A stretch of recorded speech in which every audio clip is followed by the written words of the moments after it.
Understanding how the reactivity of different metals compare to each other is important when deciding which metals should be used for a certain job. For example, it's important to choose the correct metal when making a hot water pipe so it doesn't rust.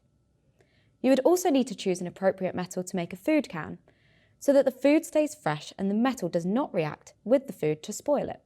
I'm going to be demonstrating 3 different types of reactions with metals. The first experiment is an investigation of the alkali metals with water. This is the exciting one. As it's hazardous, it's only a teacher demonstration, but you do need to know and understand these reactions as part of your chemistry course. I'm going to start with the reactivity of metals with water. We have 3 metals to investigate today. They are all in group 1 and are known as the alkali metals. Each metal will react more or less vigorously with the water, and you can use your observations to put them into an order of reactivity. This will allow you to investigate the order of reactivity as you go down group 1. For health and safety reasons today, we have put up safety screens and I need to wear eye protection. I'm going to start with lithium. You'll notice that it's stored in oil. This is so it doesn't react with the oxygen or any moisture in the air.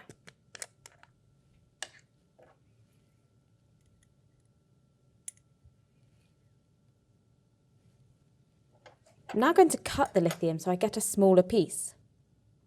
You'll notice that I can just about cut the lithium with a knife. The rest of the lithium will go back in the oil.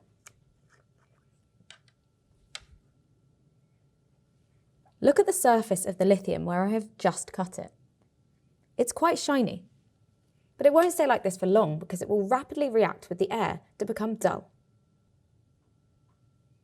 I'm now going to gently drop this lithium into the trough.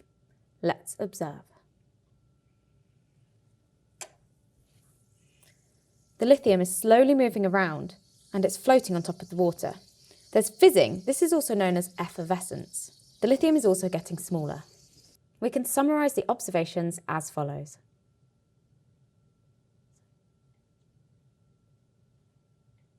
Another substance is being made. To give us a clue about what this is, I can add a few drops of universal indicator to the water. The universal indicator is turning purple. This is because the reaction makes soluble lithium hydroxide, which is an alkali and contains hydroxide OH- ions. As well as making observations for the reaction of lithium and water, you need to be able to write word and symbol equations. Lithium plus water makes lithium hydroxide plus hydrogen. Now I'm going to react sodium with water. Again, the sodium is stored in oil to protect it from reacting with any of the oxygen or moisture in the air.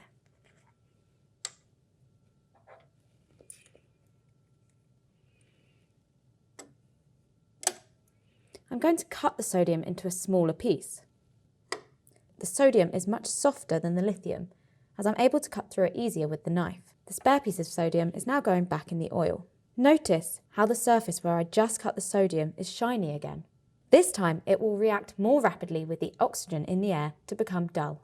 Again, I need to remove the oil. Now I'm going to gently drop the piece of sodium into a fresh trough of water. Observe carefully and see if you can see any differences between the sodium and the lithium. The sodium is fizzing and it's moving quickly across the water. It has melted into a ball. I can summarise these observations as follows. Did you identify what was similar between the reactions of sodium and lithium? Sodium moved more quickly across the surface and also melted into a ball. However, it's also important to identify the similarities. Both reactions fizzed, and in both reactions the metal moved across the surface of the water. Let's check to see if we've made an alkali hydroxide again. I'm going to add a few drops of universal indicator into the water. Yes, it has turned purple again. This time we have sodium hydroxide, which is also an alkaline solution. You need to be able to write a word and symbol equation. Sodium plus water makes sodium hydroxide plus hydrogen. Okay, it's time for the final alkali metal. I've left the best till last. Again, potassium is stored in oil.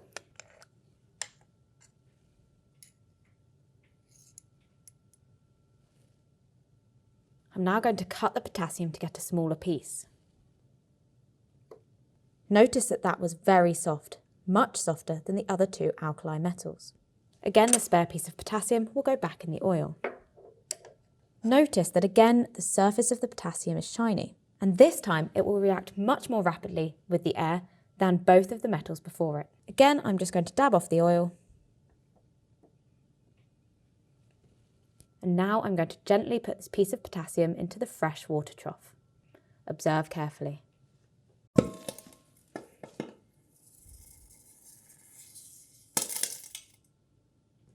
Out of all three alkali metals, potassium reacts the quickest. We have therefore slowed down the footage by 4 times so we can see what happens in more detail. The potassium is moving very quickly and floating on top of the water. Fizzing is occurring. Look, the metal has caught fire with a lilac flame and nearly disappeared.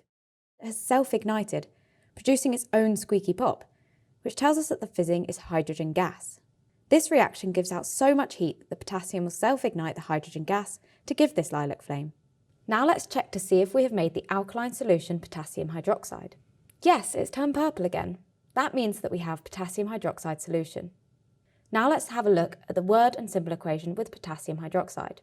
You should be seeing a pattern with these word and symbol equations now. Potassium plus water makes potassium hydroxide plus hydrogen. The reactivity of the group 1 alkali metals increases as you go down the periodic table. Link to the additional resources in this video to explore the group 1 metals further. Now we're going to investigate the reactivity of metals with acid. The acid that I'm using today is hydrochloric acid, and when it reacts with the metals that I have chosen, heat will be given out, as it's an exothermic reaction. Remember, you will need to wear eye protection for this experiment. I'm going to do the reaction in an insulated cup to try and reduce heat loss. The insulated cup is not very stable on its own, so I'm going to place it inside a beaker to reduce any spillages. During the reaction, the temperature will rise, and I will record this on a thermometer. The first metal I'm going to use is zinc powder. I'm going to start by measuring out 20 centimetres cubed of hydrochloric acid into the measuring cylinder.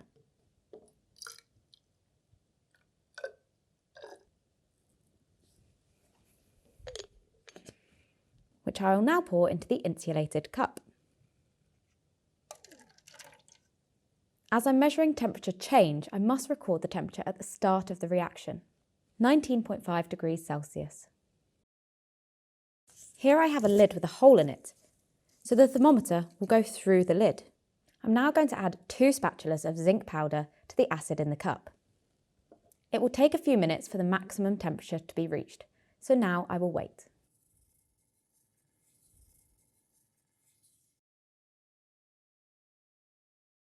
I'm now ready to do the next metal. The chemicals that we're using today are harmful, so please don't pour them down the sink. Your teacher will provide you with a container where you can dispose the residues for safe disposal later on. I can reuse this cup for the next metal by rinsing out the previous metal with water.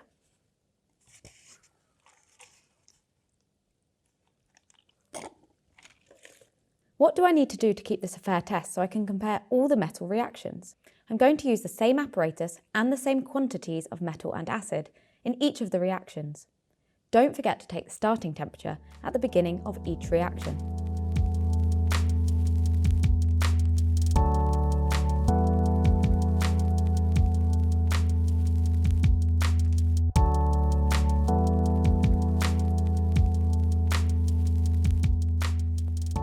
You can put the metals into an order of reactivity based on the temperature rise, with the most reactive metal having the highest temperature rise and the least reactive metal having the lowest temperature rise. You need to know words and chemical symbol equations for these reactions. Now let's take a look at the products formed from these reactions.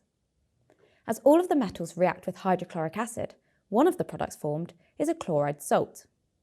The other is a gas. Let's test to see what that gas is.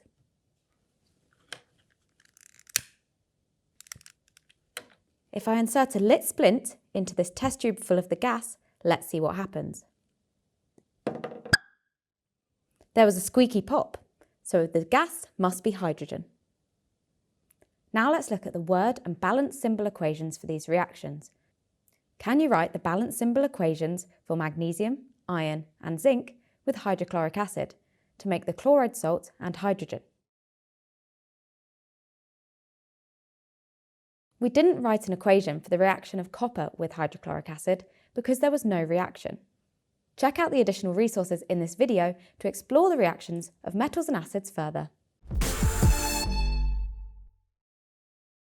So, we have now looked at the reaction of metals with water and acid. As long as the metal reacts, we can use observations about how quick, vigorous or hot the reaction is to compare the reactivity of different metals. However, if the metal does not react with water or acid, it can be very difficult to compare the reactivity. In this experiment, I'm going to add a strip of metal to a solution of a compound of another metal. The more reactive metal will displace the less reactive metal from its compound, so you will always have a reaction to compare the reactivity of the two metals. I'm going to do these reactions on a microscale level, as these chemicals are harmful to the environment and need to be disposed of correctly. In this reaction, I'm going to use this spotting tile. I've added labels to this piece of paper so it is easier to know where I am putting each solution and each metal. Using a dropping pipette, I will add a small amount of each solution to 2 of the depressions. Before I start, I must put eye protection on. I'm going to add magnesium sulfate to the first row.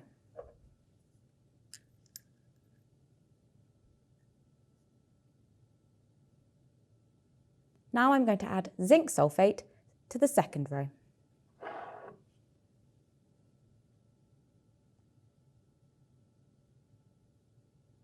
Finally, I will add copper sulfate solution to the third row.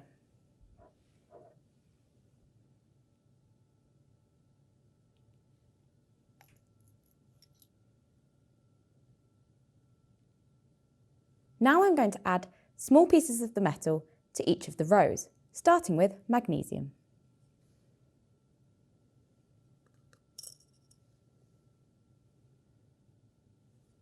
Next, I will add zinc.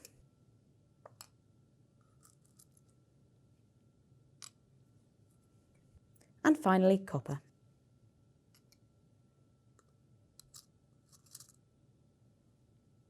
I did not need to add magnesium to magnesium sulfate, zinc to zinc sulfate, or copper to copper sulfate. Why? A metal does not displace itself. Over the next few minutes, we need to observe which reaction mixtures have reacted and which have not. Write down your observations in a results table. These are the results after leaving it for 5 minutes. You could take a picture of this with your phone so you have a record of the results to fill in your results chart. You can see that we have only had a reaction in 3 of the experiments. You can see bubbles forming and a darker metal.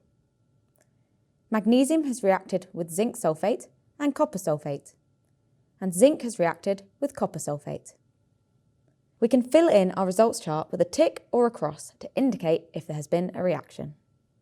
Where a reaction has occurred, the metal is more reactive than the metal in the compound. The more reactive metal has pushed or displaced the less reactive metal from its metal compound. Therefore, we can put magnesium, zinc and copper into an order of reactivity. Magnesium has reacted with zinc and copper, therefore it's more reactive than both metals. Zinc does not react with magnesium sulfate, so it does not displace the metal. This means that zinc is less reactive than magnesium. Zinc does, however, react with copper sulfate and does displace the copper from the metal compound. Zinc is therefore much more reactive than copper. Copper does not react or displace either of the other metals. Copper is therefore the least reactive and goes at the bottom of our list. We can write word and symbol equations for all of these reactions.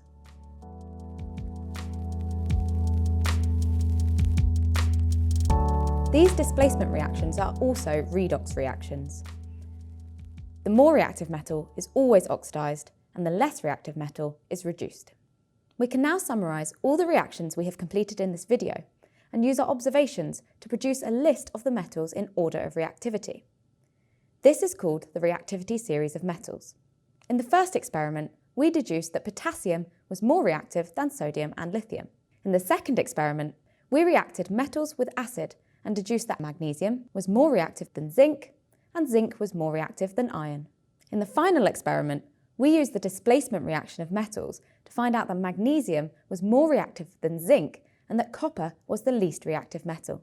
As an extension activity, you could design an experiment using a combination of the reactions we described here to put an unknown metal, for example nickel, into the order of reactivity that we deduced today.